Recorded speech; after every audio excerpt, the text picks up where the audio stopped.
Komentii wayii takka kaleessa argee akkuma arge sana namoonni argitanii ta'e yoo jiraatanii mucayyoo sana yeroo tokko si loltu akkam goote si reebdee biyya galte jedhanii mataa si falatte jedhanii komentii akkasii takka kaleessa argee jira. Komentii sun kan yeroo baay'ee naqee qaatorte mucayyoon sun hin beeka. Baay'een keessatti mucayyoo sana maa bilookii gochuu diddee qeeqxu as jala deemtee komentii jettanii beekaatuma isi haatees waa qeeqxu namni nama qeequ nama guddisa yoo ati qeeqaan qabaanne yoo ati jibban qabaanne gara jireenyatti darbuu hin dandeessu maaliif namni tokko dirqama si qeequ qaba maaf na qeeqe hin jedhamu jechuudha nama sanas jechuun nama sana beekuu baadhee namni sun nama na beeku waan ta'eef bilookillee gochuu hin barbaanne maaliif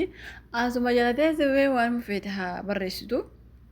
Okay, hordoftoonni kiyya akkam jirtu nagaa keessanii ana jira galata rabbis illee baga jiraattanii iddoo kana akkuma beektan viidiyoo waa'ee mucaa biyya kana keessatti qalameetti irra haasa'aa ture hundi keessan hin beektu baay'een keessan garaan keessan madaa'ee jira akkuma ani boo'aa ture sana hundi keessan illee baay'een keessan ni boossanii waan goonu hin qabnu kan du'eera dabarree ka jiraannu hundi hima jiraanna keessuma du'eetu baadanni jiraatu hima jiraata. Okay, gaaffii namoota baay'eeti jechuudha keessaalee namoota baay'een na gaafachaa ture yoon sun akkam taate komentii baay'ee komentii jala dhigaan immoo ergin viidiyoo hojjechuu isee bubbulee jira jechuudha. Kanaan wal qabsiistanii baay'een keessan gaaffii na gaafachaa turtanii mucayyoo maal goote akkam taate hidhanjeefte moo maaliidhamu bakka keessaan illee ufanii hagana arrabsuu geessanitti sagalee naa keessan jechuudha. Sagalee tokko isaanii ol baasuuf ta'a omaa miti ani mucayyoo komentii jala naaf kaha yoo isin fidii qaama mucayyoo sana fidii yoo isin jettan illee nama isinii fiduu danda'udha. Sagalee yoo jettan illee nama isinii fiduu danda'udha. Tokkoffaa mucayyoo sana waliin ani kanin hariiroo aabe arabittiin yeroo sana ulfa ani mucayyoo kana hin barbaada naafaa hojjettu ergi atiif ishee walitti diina taatanii barriin gidduu kana jira jechuudha. Barri kana qollofne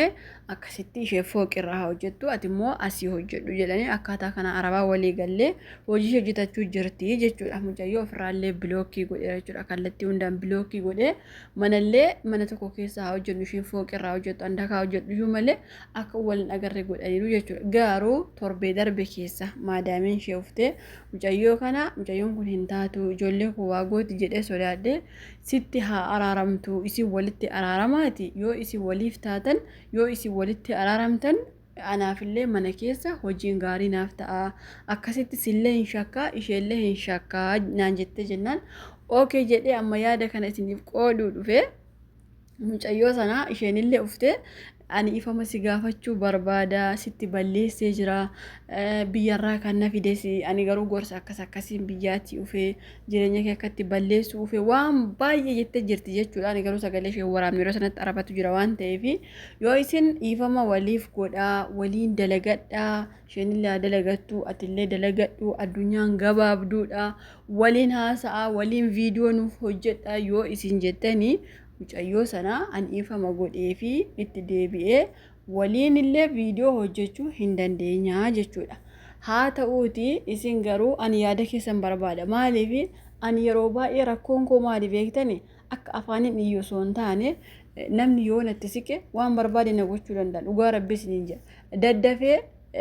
namaaf onnee kiyya bana beektani amma gaafa isin gorsu namarraa fagaadhaa namarraa akkas ta'a jedhamiti dhugaa rabbii isin namni akka koo namatti iyyaatu jiru gara laafetti an dhugaa rabbii jechuun ofii uffaarsuun hin ta'u malee an baay'ee takka gara laafaa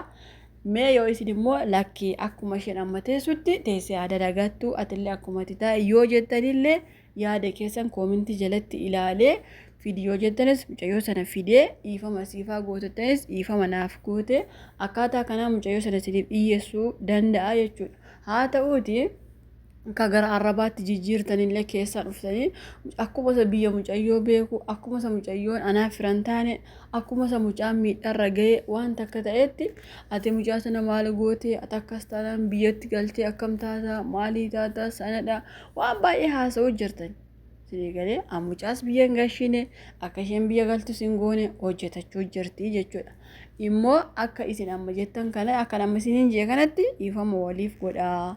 As bahaatii dhiifama waliif godhaa nuti yeroos qabbanoofnaa mucaan illee akkamitti akka isheen hojjetattu hin ilaalla yoo jettanii kunoo maata akka rakkoon qabu mucaa waliin mana tokko keessa jirraa jechuudha. Yoo isin dhiifama godhiif jettan yoo immoo isin jechuun jecha mucaa sana yeroo baay'ee agaa turtan maal akka isheen jettu maaliif akka isheen ufte maaliif akka isheen arrabsaa turte aga'uutti turtanii jechuudha. Tarii warreen dhageenya yoo jiraatin beeku malee kaan keessan dhaga'uutti turtanii jechuudha. Irra caalaatti mucayyoon kan isheen diina natti taate qarshii kee maadeeffattaan jechuun ati nama tokko gaafa biyya baaftu qarshii kee liqeessitee fi naaf deebisiidha malee qarshii amma kana namaaf kennu beeki birriin kun osoo gara biyyaa jijjiirame naannoo 200 wayiitii beeki amma kana namaa dhiisuuf jechuun immoo ulfaata. An dhugaa dubbachuu dhiisee fi turellee akkuma duraan isinitti hime dhiisee fi ture garuu mucayyoon haalli isheen itti ufte haala dalagachuu osoo hin taane haala baalagummaa ufte. Kanaaf jecha qarshii koo irraa deeffadhe malee qarshii koo irraa fudhachuu hin barbaanne jechuudha. Kanaafuu dubbii isinitti hin dheeressu yoo isin yaada keessan ilaala koomentii keessan hunda keessan ilaala akka isin jettanitti deemaa jechuudha malee akka keessaan namoonni amma fakkeenyaaf keessaafuu namoonni naannoo keenya namoonni naanna beektan fi namoonni ishee beektan afaan keessan balleessitan dhugaa rabbi ani mucaanillee anaaf dhiigaa fira kiyyaa nama hagana tammeenya ishee irratti yaadu miti osoo ta'eeyyuu isheen naa ajjeeftu malee ani lubbuu ishee waan godhu jechuudha dhugaa rabbi ani har'allee ta'e boru nama lubbuu namaa baasuyyuu nama waliin deemee bu'aa oolu haala dalagachuufte garuu akka ishee dhufte sanatu garaana nyaate namni tokko beekee ati hojjetadhu jettee gaafa fiddu namni sun immoo lakki ani koo siif jedheen dhufe malee hojjetachuun dhufne gaafa siin jedhu ifa sitti baase haga tokko si aarsa isuma yoo hin dhiifama godhaa fi dhugaa rabbi ani amma yoo isin amma koomentii jalanaaf fidi isin jennaan fidee dhugaa rabbi dhiifama godhee fi feetu dalagatte feetu biyya galte dantaa isheeti sinii galee. Kanaafuu ka namni yoo haga dandeessani nama walitti fiduu yaada